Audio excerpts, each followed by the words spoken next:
welcome everyone to this Sunday meeting with Bruce Telfer. Bruce is from New Zealand, but he's lived in Sweden and Norway for quite many years now. So I don't know if you look upon you as a Swede or a Norwegian or a New Zealander, Bruce. I wear different hats on different occasions. Okay, so yeah, but he prefers English, and that's good for all the English-speaking people here. So that today you're going to talk about U.S. dollars. Are they going to? Are you going to be dethroned? Yeah, dethroned. So let's pray. Oh, Father in heaven, thank you so much, Lord, that it worked out, that Bruce could use his daughter's computer. We pray, Lord, that the connection will be good now. You know, this message is coming with about the dollar. Will it be dethroned, Lord? We know that we are going into a time of trouble soon, and we need to be prepared for whatever you allow to come. We pray, Lord, that when that day is coming, that we don't have any money, that we cannot depend on the stores and other people, that you will help us, Lord, to trust you and be faithful to you and stand up for truth, whatever it will cost. So I pray, Lord, that you will send your Holy Spirit now and guide Bruce as he's going to share with us. In Jesus' name, amen. Amen. Well, during these talks that I've done in the past, I've always tried to point out that we need to keep our attention on the two beasts in Revelation 13, the beast from the sea and the beast from the land, because these are the two beasts which are going to bring about the fulfillment of prophecy in the last days. And if we are watchmen on the walls of Zion, we should be able to look out from the walls of Zion and observe what they're doing. I'm not saying we should get involved with what they're doing or support people who fight against what they're doing. As Christians, we belong to a different nation altogether. We belong to the kingdom of God, and our focus should be on there.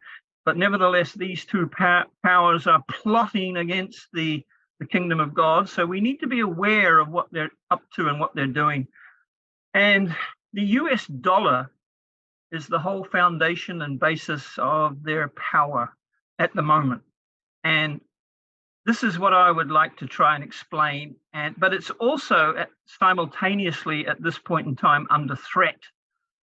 The dominance of the US dollar is being threatened from different quarters and different parts and political participants in the world, in the geopolitical arena.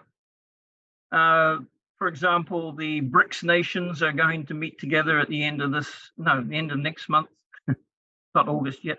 And the talk on the street is that they are planning to inaugurate a new currency to battle the US dollar backed by gold. Now, whether that happens or not is yet to be seen, but I'm going to talk about that later on. But I'm just trying to point out that there are all sorts of powers in the world today that are very unhappy because the US dollar is the foundation of US power. It's the foundation of economic and financial power, and the US military is used to make sure that challenges to the supremacy of the US dollar do not do well, put it that way. And I want to talk about that as well.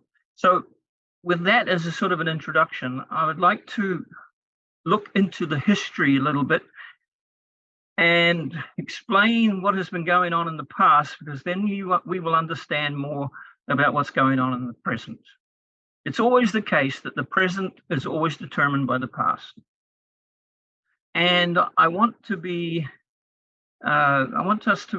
reminded of one particular fact, and that is, well, let me put it this way: a British historian by the name of A.G.P. Taylor once wrote that it doesn't matter what reason they give for war, the real reason is always economic.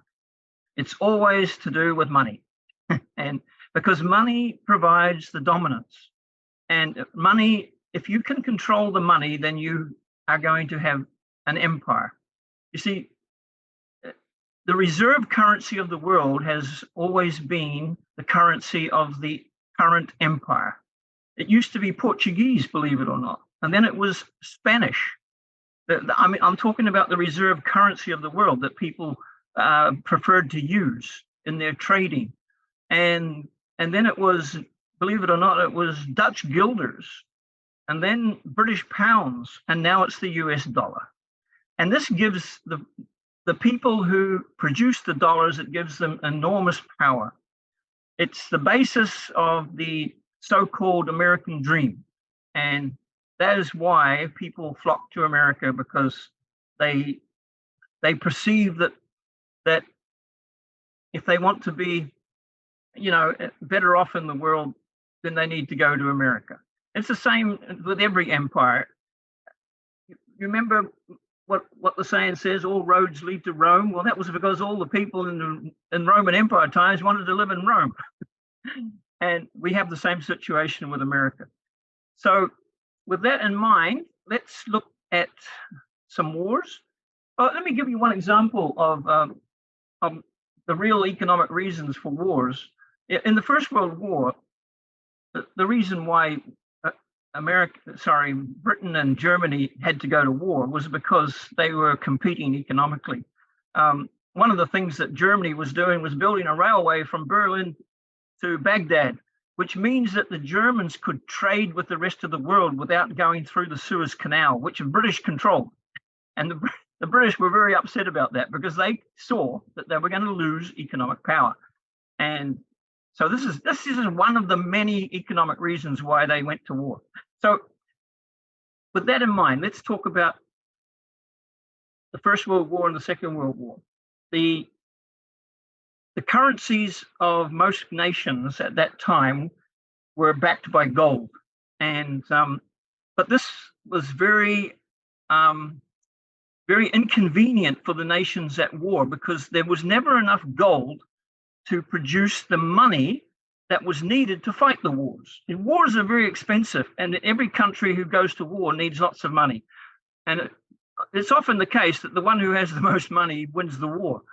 And so these nations who had some kind of connection to gold, because it fluctuated, this connection to gold, they were all forced off to gold. They just went to printing money without any gold backing.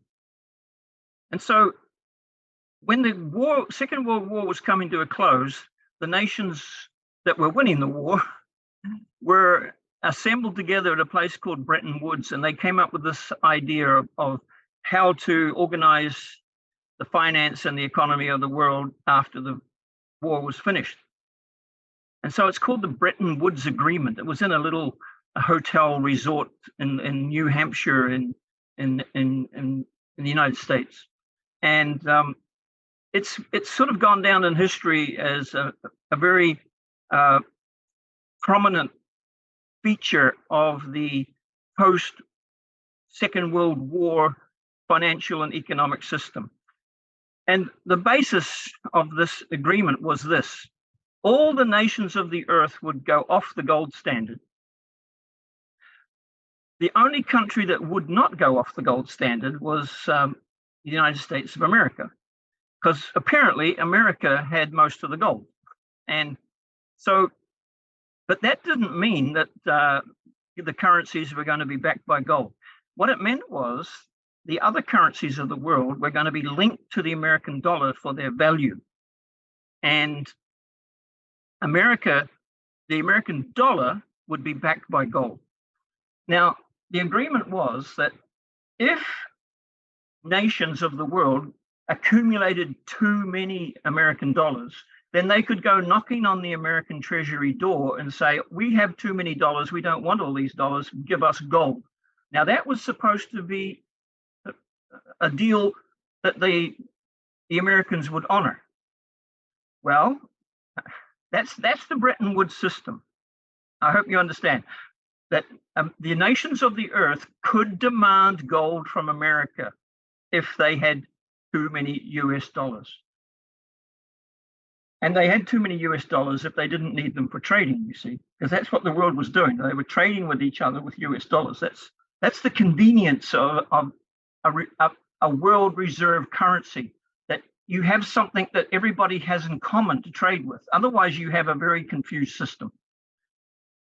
So then the Vietnam War came along, and as already mentioned, wars are very expensive, and the US started printing many, many more dollars than they normally did in order to pay for the war.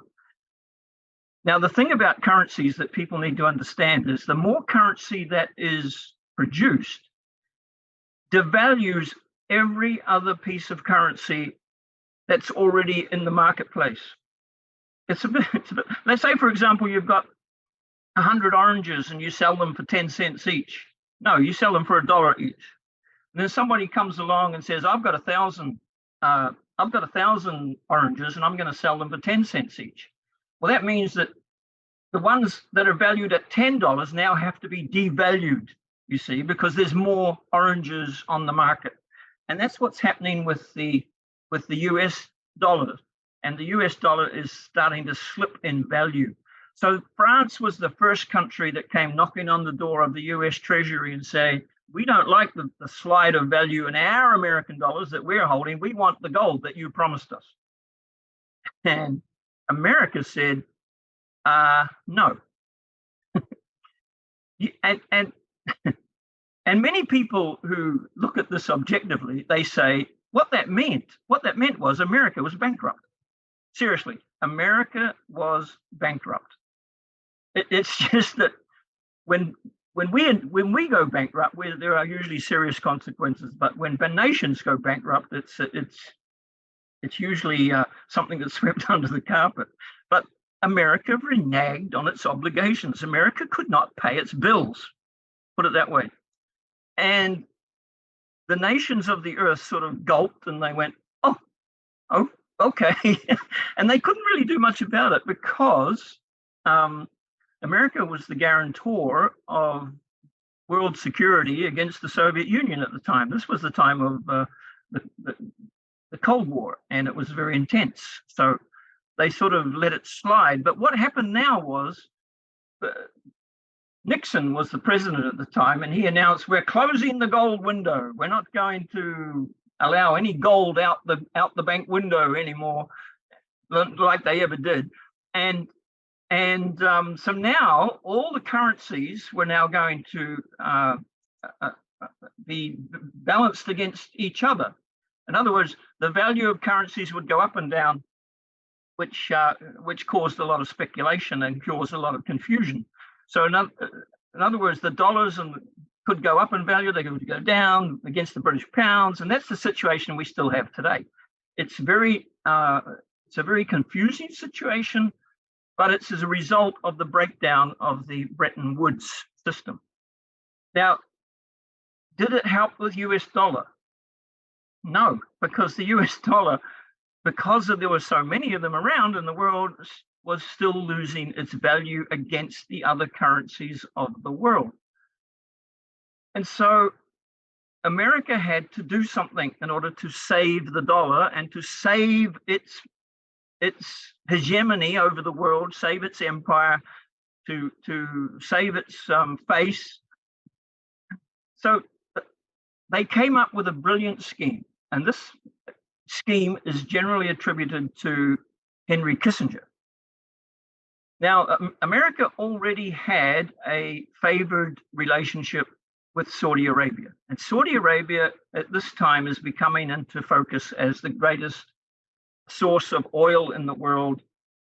And so Kissinger went to Saudi Arabia and said, I have a deal for you. And basically, the deal was this.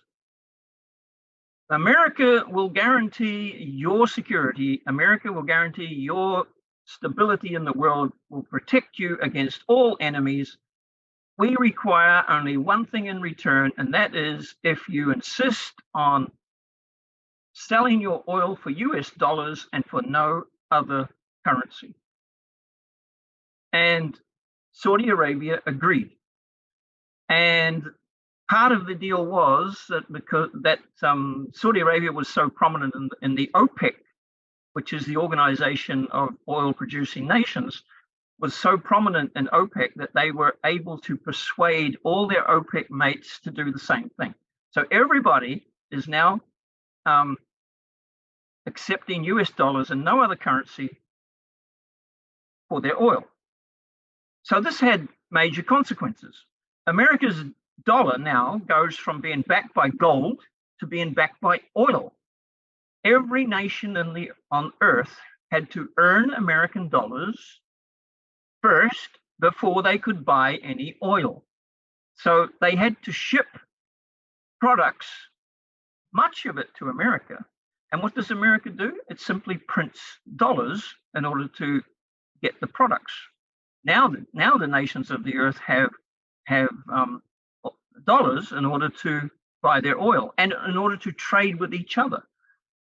So this is just a ginormous advantage for America. Now, what happened next was we have the Yom Kippur War in 1974, I think it was, and the value of oil suddenly goes. Can you believe this? But oil for a barrel of oil used to cost $3 American. Yeah.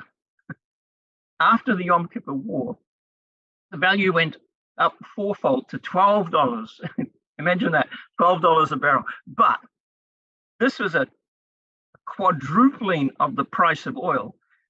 And what that meant was a quadrupling of the value of the US dollar, because now the whole world needs 4 times the amount of US dollars in order to buy their oil.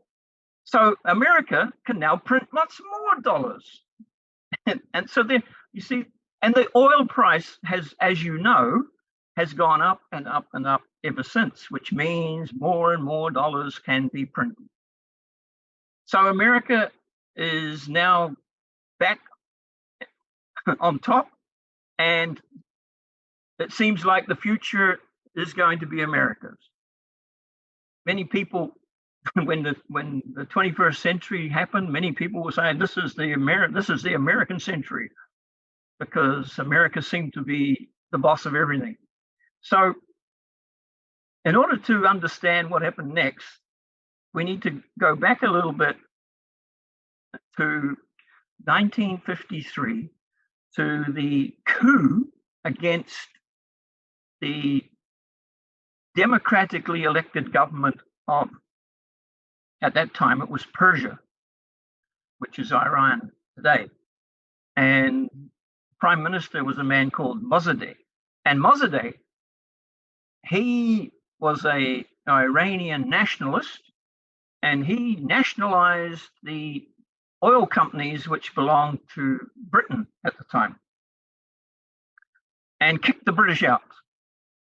And so Britain went knocking on America's door and said, hey, help us out here. We need to get rid of this guy. So there was a coup. And it was one of the most blatant coups in history, and everybody admits it, that the Americans and the British pulled off a coup, and they put the Shah of Iran in power, and they helped him organize his secret police to get rid of all the dissension. And this is the nation which is supposedly, the great protector of democracy and freedom in the world. And this is the way it operates overseas, and to protect its interests and to protect the interests of Britain. The two are very much inclined to work together. So anyway, as you know, the Shah eventually gets kicked out by a Muslim revolution, and we have this extreme group of Muslims now who have taken over Iran. And it was very humiliating for America, because I'm sure some of you will remember that they invaded the American embassy and took about 44, I think, American hostages.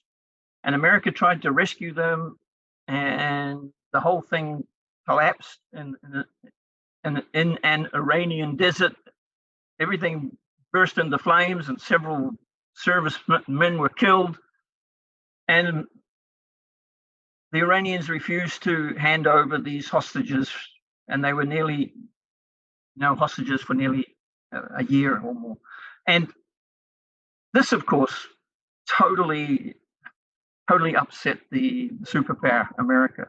America was out for revenge. You don't do that to a superpower and think you can get away with it. So right next door to Iran, there is a man called Saddam Hussein. I'm sure some of you will know and remember him. And he is a CIA asset.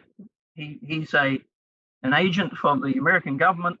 And the American government says to him, how would you like some weapons and go, have a nice little war against these Iranians who have upset us so badly?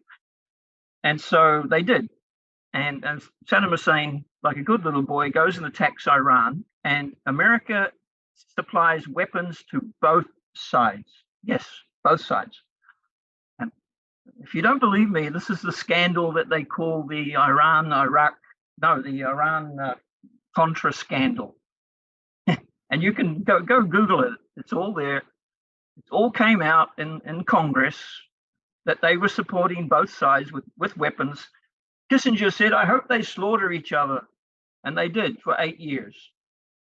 So what happens next? Well, Saddam Hussein apparently had a secret deal with the US government that if he was a good boy and attacked Iran, that he would be rewarded with Kuwait. Because you have to remember that these nations that are in the Middle East, they're not natural nations. They're constructs of the colonial powers that used to rule the area. And Kuwait, the Iraqis have always said Kuwait is really a part of Iraq. And they've always said we want it back. So Saddam Hussein believes he got the green light because the American ambassador to Iraq says to him, when it comes to these border disputes between nations in the area, we have no opinion about it. So Saddam Hussein thinks he's got the green light. He marches into Kuwait, and as you know, or you ought to know, Bush Sr., who was president at the time, organizes a coalition of the willing, and they go into Saudi Arabia and areas around there, and they kick Saddam Hussein out. There's a nice little war, and they leave Saddam Hussein in power. And the reason why they leave him in power, they don't get rid of him because they still want him to be there just in case they need him to attack Iran again. So Saddam Hussein now is sitting there in his ruined country, and he's thinking to himself, how can I get back at these people who betrayed me? And by the way, America put sanctions upon Iraq, and these sanctions have devastated the country. And I'll just give you one example. And you can go on YouTube and you can see Madeleine Albright, who was the Secretary of State for America at the time. She is interviewed by a TV reporter, and the TV reporter says to her, according to United Nations statistics, 500,000 Iraqi children have died because of American sanctions. And she says, do you think it was worth it? And Madeleine Albright, speaking on behalf of the American government, says, this is a difficult thing, but we think it's worth it. 500,000 little children dying because they can't get the medical treatment which they need, and also because they can't get the food they need because of American sanctions. So people in Iraq are very, very upset with America, and Saddam Hussein especially. So he's sitting there thinking that, what can I do to fight back? So he decides that he's going to sell his oil for euros in the year 2000. The year 2000, he decides to sell his oil for euros, and he does very well because the euro is actually strong against the US dollar at this time. He's apparently, according to statistics, he made about 17% more profit than he normally would if he sold them for US dollars. So he's doing very well, but he's also moving into extremely dangerous territory because this is the foundation of American power. And America has just escaped the bogeyman by switching to oil as the foundation of the American dollar, and they don't want to see that interrupted. So this is the year 2000, and you all know what happened in 2001, don't you? Some planes flew into some buildings, and the buildings fell down. And so now the blame for this is the Muslim nations. So what does America do? Yes, they attack Afghanistan, but they also attacked Saddam Hussein, and Saddam Hussein had nothing to do with 9/11. In fact, Saddam Hussein hated the Muslim radicals. He hated the Al-Qaeda people. He fought against them. He didn't like them, and but nevertheless, Al-Qaeda got the blame for 9/11, and so. Who gets attacked? Saddam Hussein. Saddam Hussein gets attacked because so apparently he had weapons of mass destruction, which he was going to give to Al-Qaeda, which was just a big assumption, which is not true. He never even had weapons of mass destruction. They never found any. They went in there and they kicked him out again, and they found him and they hung him. And they did that because he had the temerity of challenging the American supremacy in the world by selling his oil for euros. It's not just, you would think perhaps they would let him get away with it, but it's the precedent. If Saddam Hussein was able to do it and get away with it, then other nations would do the same. And this is something that America could never allow. And the same thing happened to Myanmar Gaddafi. I'm sure we're getting closer and closer to present day history. And I'm sure you probably remember that there was problems in Libya, and Gaddafi got the blame for it, of course, and he's killing his own people, and we have to go in there to protect the Libyan people. Well, again, like Taylor said, that's not the real reason they went in there and had a little war against Gaddafi, because Gaddafi was trying to do exactly the same thing as what Saddam Hussein did. He was going around the African nations and saying, let's all trade with gold and let's get rid of the American dollar. And he had meetings with other African leaders, and they were all keen. They were all think this is a good idea. And then suddenly, bam, Gaddafi's gone. But what we were told in the West, of course, that he was evil, he was next to Satan, and they killed him in the most they sodomized him with a dagger, with a bayonet. That's what they did. That's how they killed him. That's the kind of world we live in, I'm afraid. And that's the kind of world we live in order to maintain the supremacy of the American dollar. Now, when you understand that, you can understand a lot of what goes on in the world.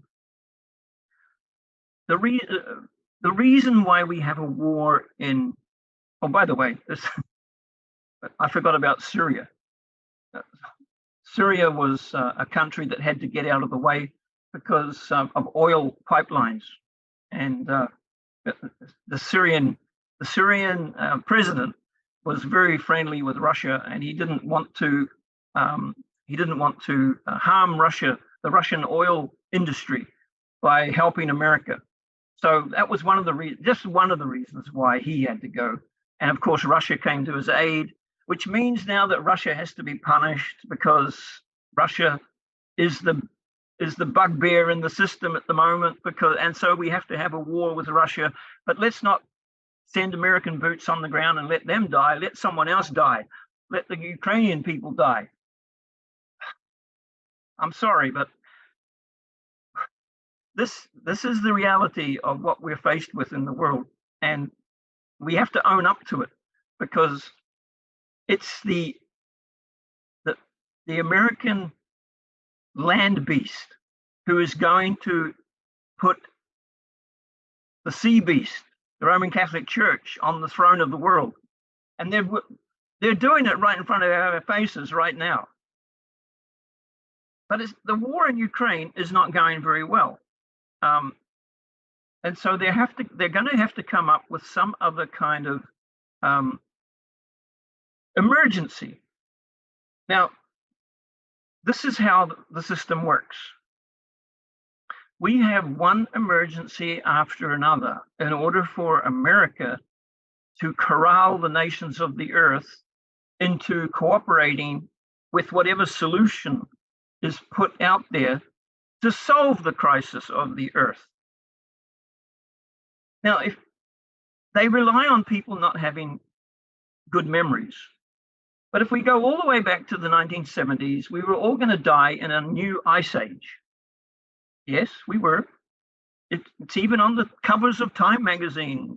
Watch out, the ice is coming. We're all going to die. And then that didn't work out. So then we were all going to die for global warming. We switched over almost overnight from being terrorized by cold to being terrorized by heat. And that global warming emergency, it's always there in the background. They always trot it out when the last emergency is not going so well. I'll give you. You may have heard of the heat wave that is occurring in Europe at the moment and elsewhere. And of course they're trying to say this is because of global warming.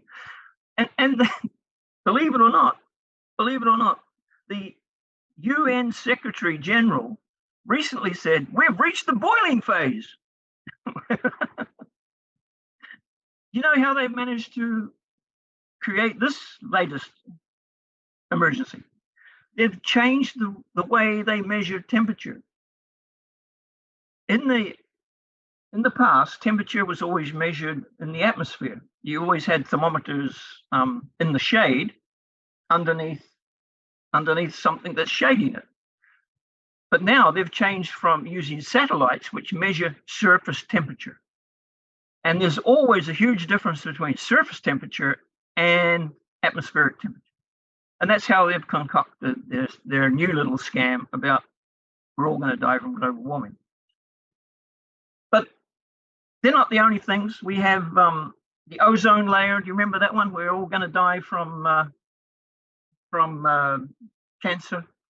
And then we had all these different flus. We had swine flu and bird flu and Zika, and just one after another, and they all fizzled. And of course, then we have this titanic COVID fantasy where we all had to be vaccinated. And I'm just trying to show you that there's a pattern here. They're trotting out one emergency after another. It's either some kind of horrendous disease or it's a war or global warming. But it's always something. They always have to manufacture something. So what I'm trying to say is when the next emergency emerges, don't believe it. Don't cooperate with it. Whatever it is, it's not real.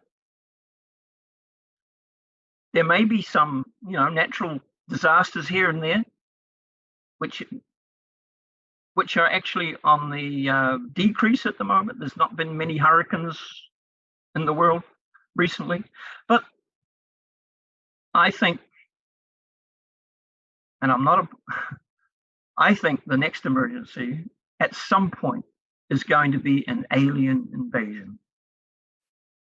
because, well, why do I say that? It's because at the moment, there are hearings going on right at this very moment in the Congress of America where whistleblowers are coming forward and they're telling all about the secrets of that the American government has been keeping from the people of the world, that there are actually crashed UFOs, and there even alien bodies have been collected. And really, they're setting up the next PSYOP. They're going to tell us that we're all under danger. How about this, for example? Maybe they're going to tell us that the aliens are actually nice people. They're here to help us. Oh, but well, they brought a virus with them from whatever star system, and it's devastating the human population. The aliens are immune to it, but the human beings are not. So we all need to lock down and get vaccinated again. I don't look. I have no idea how this next emergency is going to come, but it will come. It definitely will come, and you are going to be as scared as you possibly can be. But you belong to a different kingdom, and don't be scared because it's not going to be real. But the rest of the world are going to be off their heads. They're going, and you won't be able to talk to them because they're all drinking the wine of her fornication. This is all false. It's all misinformation, disinformation, propaganda coming from the woman riding the beast who's serving the wine of her fornication to the people of the earth. And it's not just Catholic doctrine, which most people, SDAs, think it is. It's everything that comes through the social media, the news.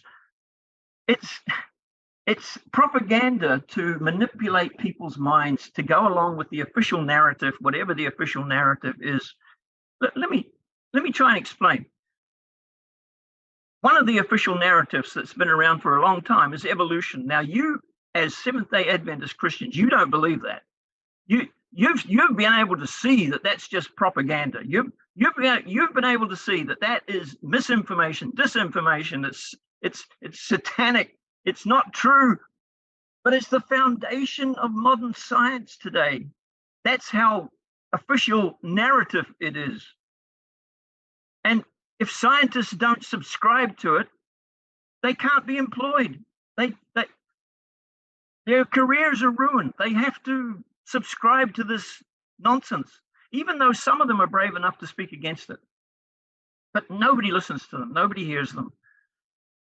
But the same principle applies to all the other official narratives which they are trying to force upon the people of the world.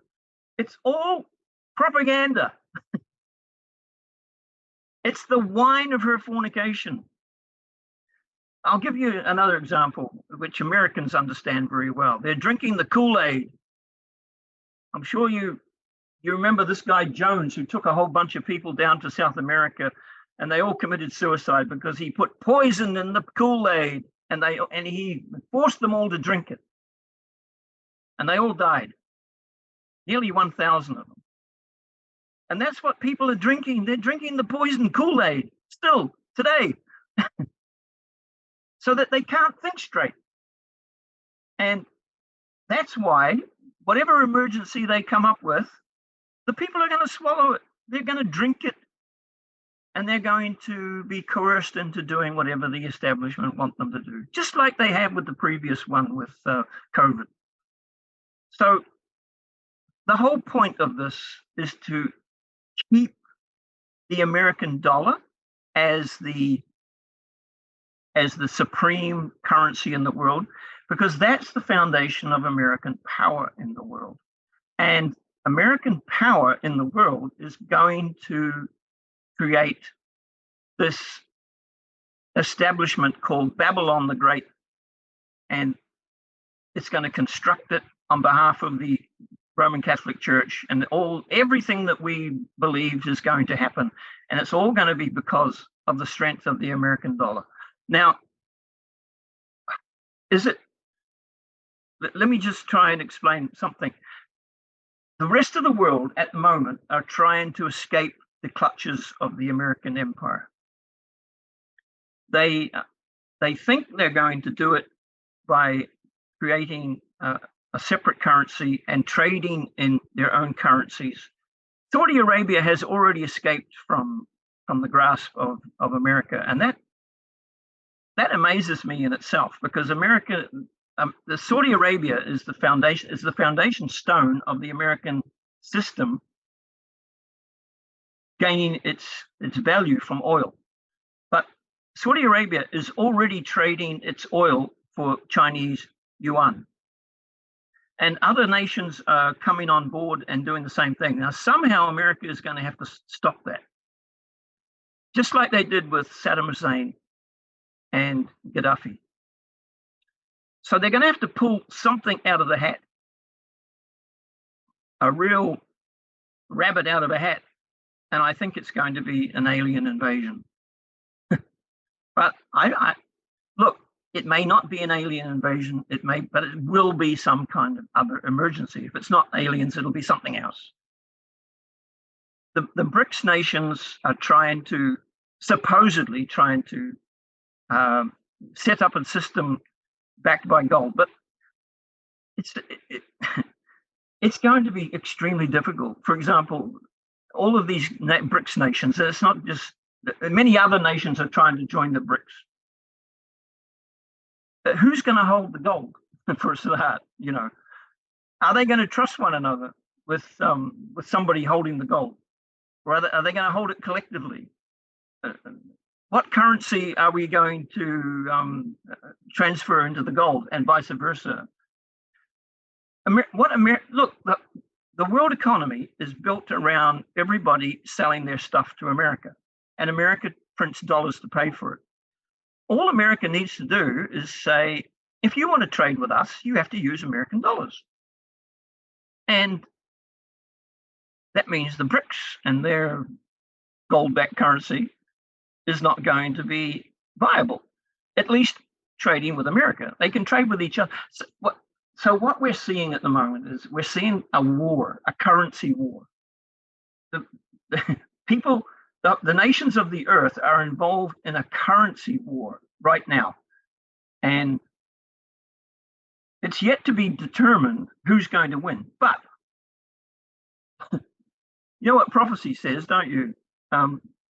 Chapter 18 of the book of Revelation, it talks about a humongous economic crash where all the merchants of the earth are weeping and wailing, and the kings of the earth. They're all weeping and wailing because Babylon the Great has fallen, and nobody buys their products anymore. So there's going to be a huge crash. It's part of the fall of Babylon. And by the way, it says thy merchants of the earth. In other words, the merchants of the earth belong to Babylon. These people who are manipulating the currencies of the earth, they're all part of Babylon. So it's going to be quite fascinating to see how this currency war works out, but eventually it's all going to crash. You know, the spirit of prophecy, I am amazed at how pithy the spirit of prophecy is. Ellen White says very little about business and finance and economics. But one thing she does say, just sums it up so beautifully. She says, they are laboring in vain to put business on a sound foundation. And that's exactly the history of the world from the time of the first Babylon to now. They are laboring in vain to put business on a sound foundation. And it's because of the money system. And maybe we can talk about that some other time, but it's all based on debt. And let me think about this. There is so much debt in the world. By the way, the US government is bankrupt again because they can't pay the interest on their national debt. The interest on the national debt for a year has almost reached $1 trillion.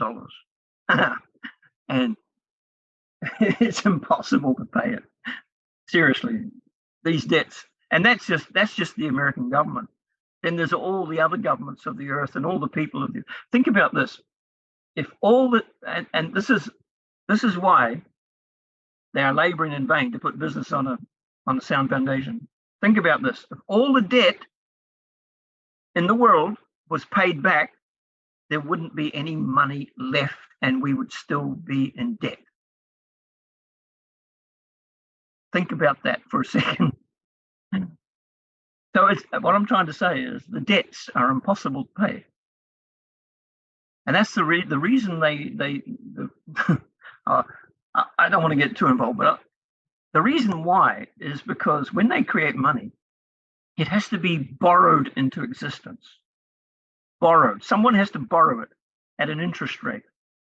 Now, the money they borrow is created, and it's created out of nothing. Yeah, that's another beauty. They create the money out of nothing, and because it's not backed by gold. But the interest that they require is not created.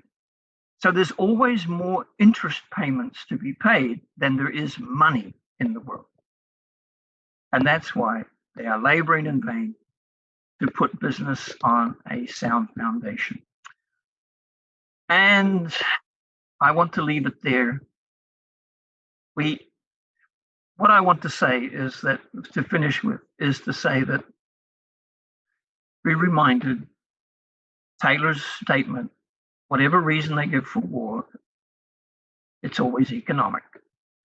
And America has to go to war continuously in order to preserve its hegemony over the world. Because if they lose the dominance of the US dollar, then they lose their power over the world. And so this question of whether the US dollar will be dethroned is a very fascinating one. America has to do extreme things in order to protect it. That's why we should not be involved with the kingdoms of this world, because we belong to the kingdom of another world. So God bless you, and I hope you have gained some insight into how to interpret what happens in the world as a result of understanding how the US dollar works. God bless. Thank you so much, Bruce. Yeah, this was quite much new stuff for me, at least. What about you, Lida? Had you heard something about this before? Well, yeah, I've been studying this for quite a while too, with all the Bretton Woods and the confiscation of funds and gold back and the gold industry, and I've really followed it quite a bit. And I know there's a book that was written a couple of years back called the Jekyll Island. I'm sure that Bruce knows about it. I have a copy. Yeah, and so I guess my question, I still have a question of, as being wise stewards of God's property and God's finances, what are we to do with the property that we have and the funds that we have on a daily basis, besides tithing and offering, of course, and putting it into the Lord's work. But I think, we should be, asking for God's leading in all of this as well. And if you have any idea. You probably know Ellen White's quote where she says that as the end times approach, if we have property, if we inquire of the Lord, he will tell us when to sell it and what to do with the money. And she says, if we don't inquire, we will not be told. And she says, the property that we have will rise up like a great burden and crush us. Yeah. I'm not sure how that's going to pan out, but I can see some signs about how it may crush us, because we may not be able to sell it in the not too distant future. It may be that the economic system is so bad that we can't get rid of it.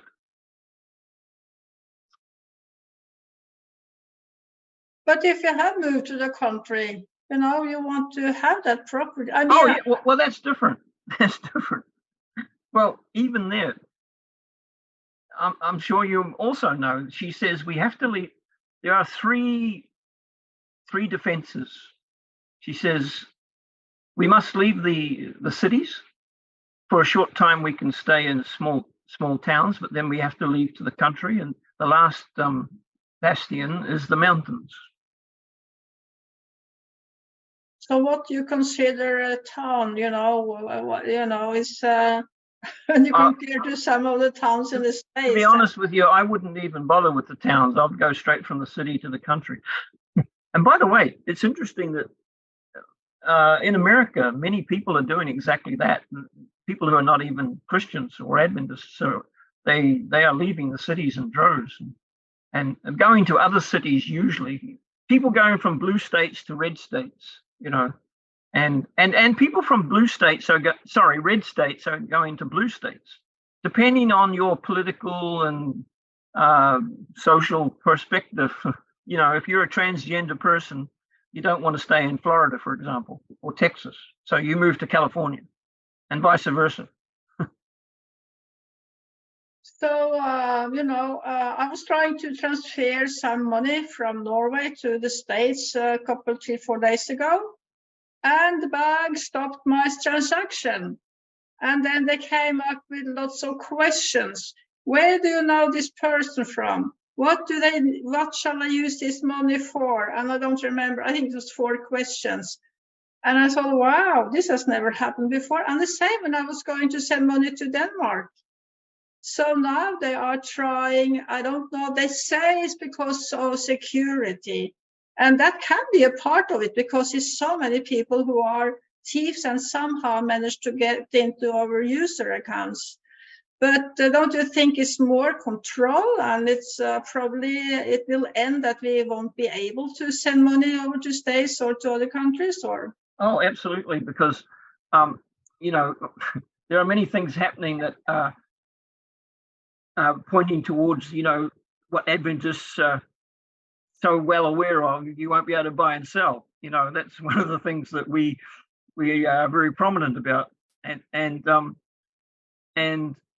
as you probably know, that this man Farage was debanked.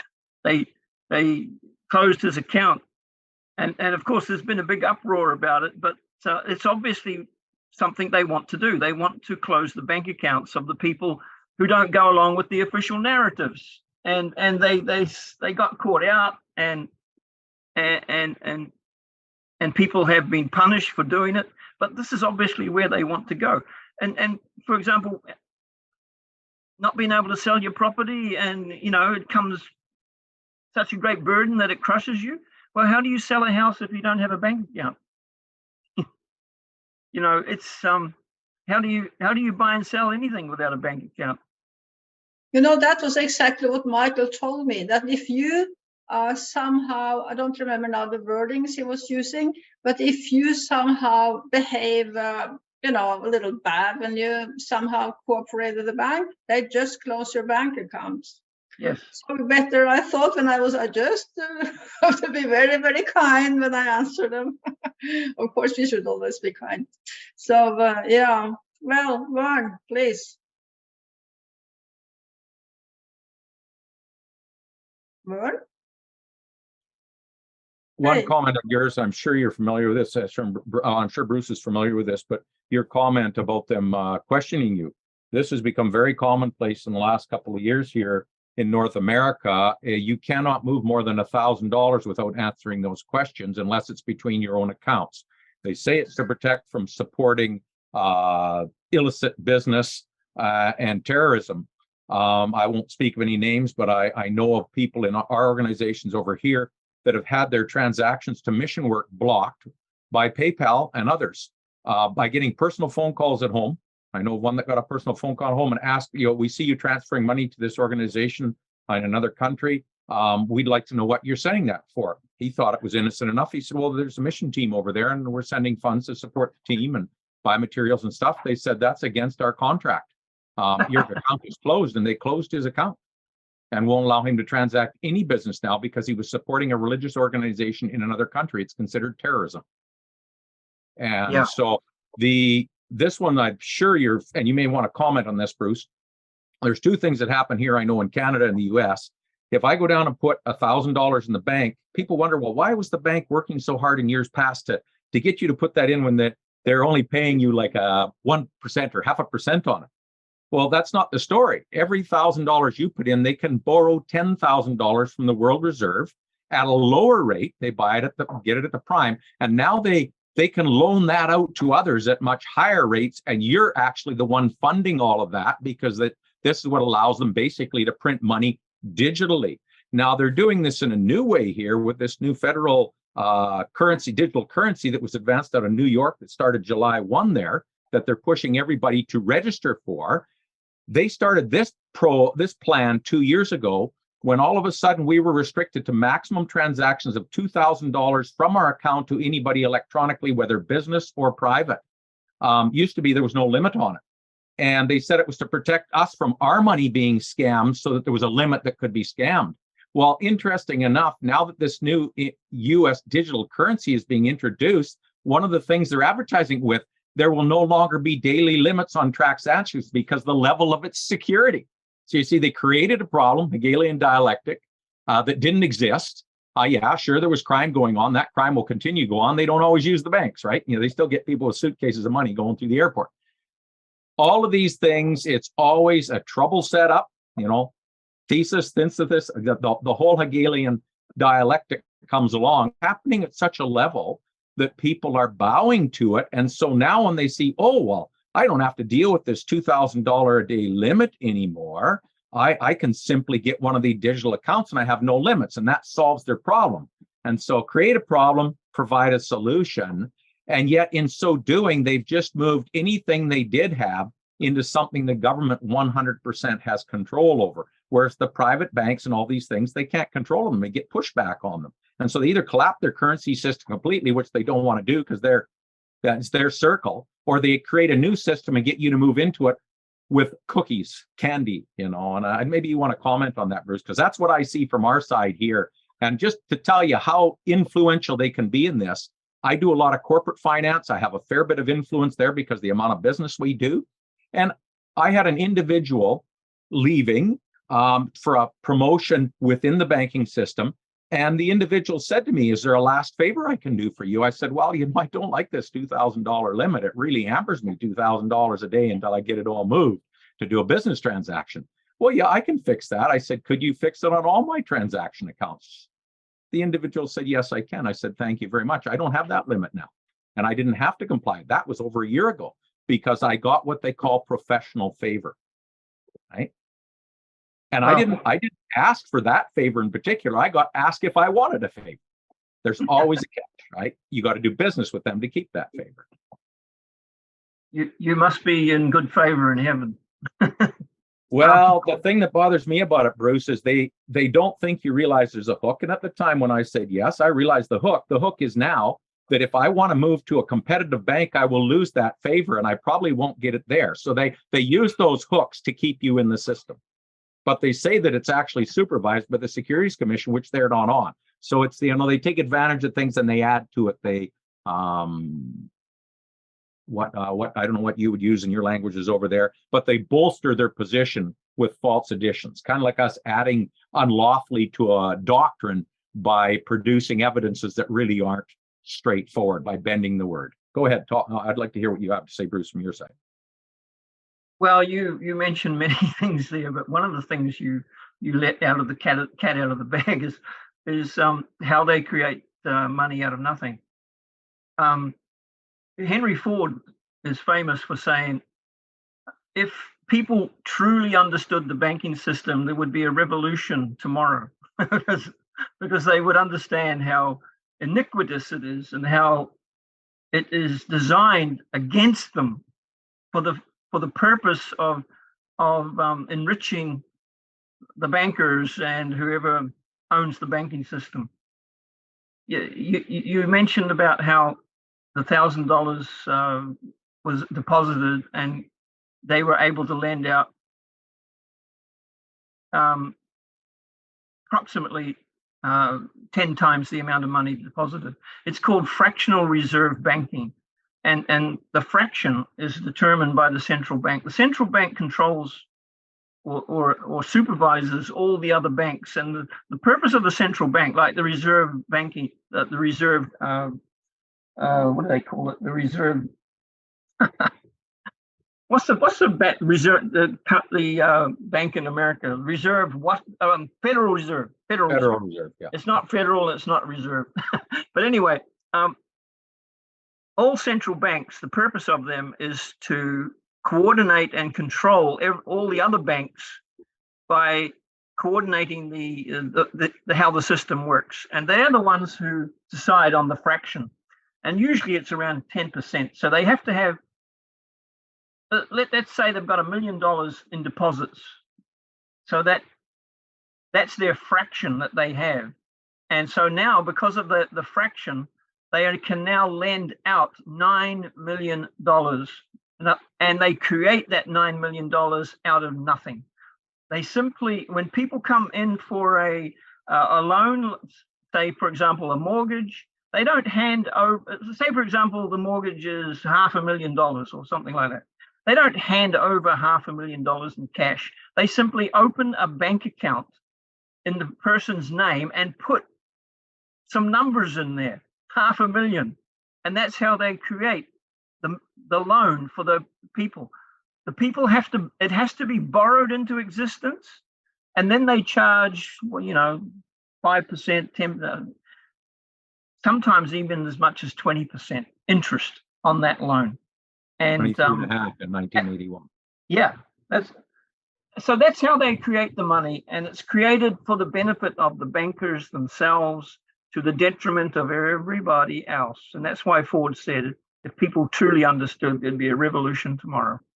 Well, if I'm not mistaken, correct me if I'm wrong, Bruce, but when the Federal Reserve was created and fractional banking was put into place, one of the guarantees that were required of the governments, and it's not just the American government, the Canadian government eventually agreed to it too, was that, as you noted, I caught that, you noted that the interest was not created or borrowed.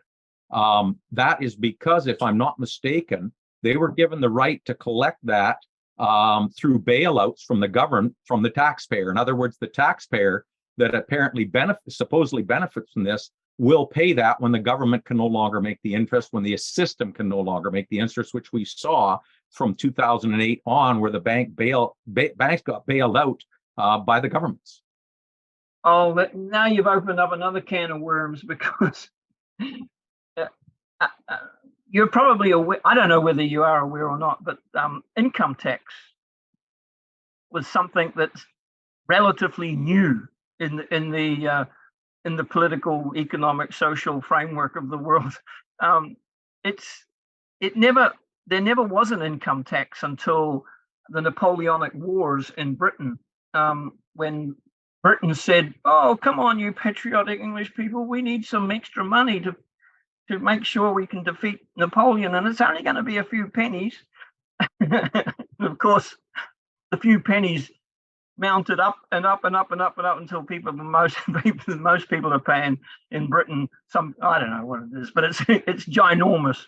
And when the Federal Reserve was created in America, at the same time, virtually the same time, they introduced income tax on the American people. And the reason why they had to bring income tax is because they needed an income to pay the interest on the money that the Federal Reserve was going to allow the banks to create.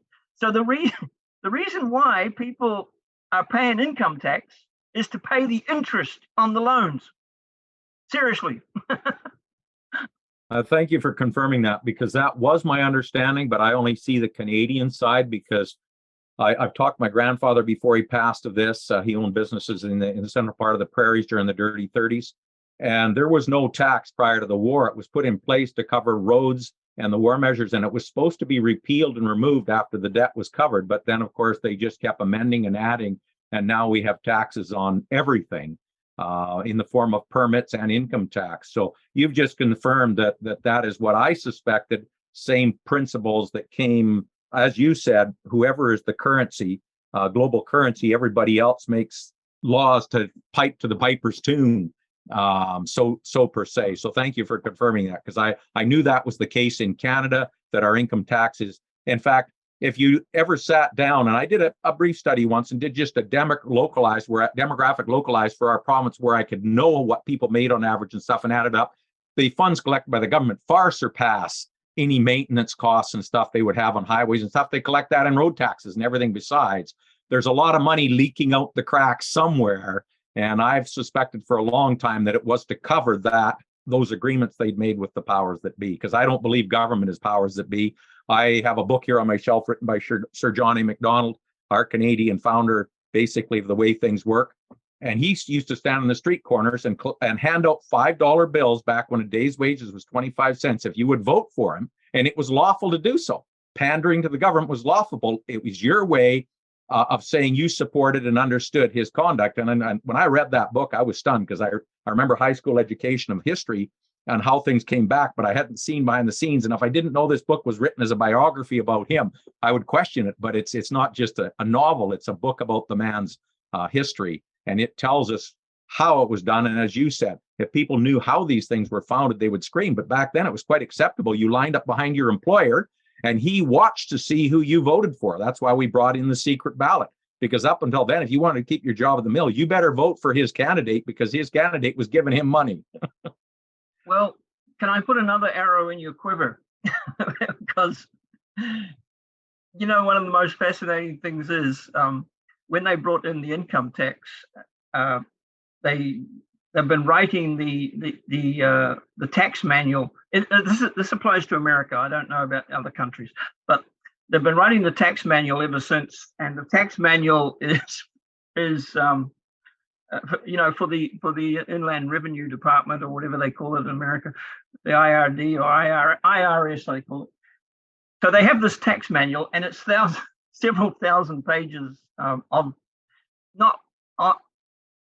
You cannot find anywhere in that tax manual the legal basis for income tax.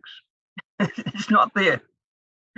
Several people have challenged Inland Revenue agents to find it, and they go, "What? Of course it's in there."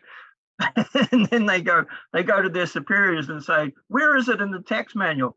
And nobody can find it because it's not there. And you know why it's not there? You know why it's not there? Because it's actually illegal. It's illegal. Well, my last thought, and I see others have their hand up on that very note, being I do income tax and revenue in Canada, the general public does not realize, because they say, well, no, it's mandatory to pay tax, because on the bottom of the form, you have to sign it. And it says on there that you have honestly and with integrity disclosed your income, and nothing is untrue on the document, basically. Well, it's illegal to lie on an income tax return, but it's not mandatory to file one. Well, look, now you've opened up another can of worms, which has to be explained. We're getting deeper and deeper down the rabbit hole here. You've heard of a limited liability company. You probably have one. More than one. More than one. Okay. Well, all business people love limited liability. You know why? Because their liabilities are now limited. And this is a big favor that the government has given to the business community. They say, we understand that you're in business, and if you sign this agreement with us and have a limited liability company, then only the company itself will be liable for anything, and you yourself will go free. That's basically. But if you sign this document with the government, you now become a tax collector for the government. And the government now requires you to take the income tax from all your employees before the employees even get their hands on the money. And so now the government has a volunteer tax collecting system, which they don't even pay for. But because the business people have signed the limited liability thing. So now what happens when somebody comes along to a company and wants to be employed by the company? Well, they sign a contract with the limited liability company, and they don't even read, most of them don't even read it. But in the contract, it says you allow the company to take the income tax off you before you even get it.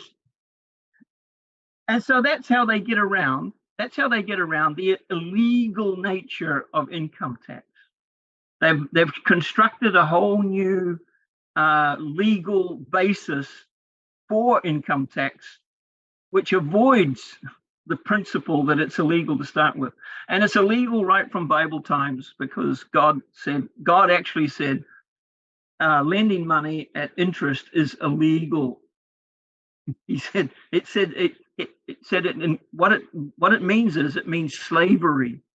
He said that it says in Proverbs, I think it's Proverbs 22 somewhere, that the borrower becomes the slave of the lender. And it's absolutely true. We have a neo-feudal system. It's neo-feudal, new feudal. Let me try and explain it this way. In the past, the lord would live in the castle, and the peasants would work on his. They would have permission to work on his property, and half of what they produced would go to him, and half would go to themselves. This is how the feudal system worked. Well, nothing has changed anymore. We work for a year, and half of what we earn goes to the feudal lord in his castle, and the other half we manage to keep for ourselves. It's the same system, it's just different. Thank you so much for sharing all these thoughts with us. Yeah, Selma, please be short. Yes, I just will be short. And I just have a question. I heard that credit unions are safer than the centralized banks. And that's all I want to say. Is that true? Bruce. Well, they fall under different regulations than the commercial banks. So it's possible that they are. The smaller banks are definitely more secure than these big commercial banks. Germany has a tradition of small regional local banks, and that's one of the reasons why Germany has always been a powerhouse economically, because these regional small banks support the local community, and they tend to invest in projects which produce wealth instead of mortgages. So, excuse me. So yeah, they have limitations as well, though, but they're definitely more secure than the commercial banks. Well, that's good to know. So, Lida, would you like to have the closing prayer? First, thank you so much, Bruce. This was very much interesting and important stuff you were sharing with us today. So, yeah, Lida, please. Dear Father in heaven, hallowed be thy name. We come to you as your children and as your ambassadors, and I thank you so much for the opportunity to have been on this website and this call this day, and to just share with one another what's happening across the provinces and across Canada and across the world. And I am just so happy to know that you are in charge of what is going on with the monetary systems all over the world.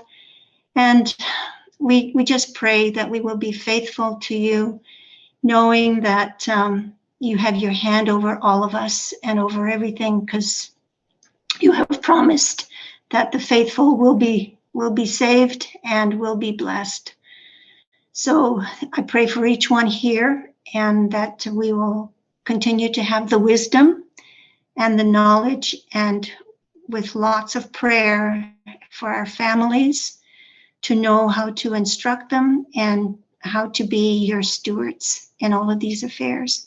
thank you again, Father, for Sister Ava, for able to host this program. And thank you again, Lord, for all that you do for us. We just love you so much, and we thank you in Jesus' holy name. Amen.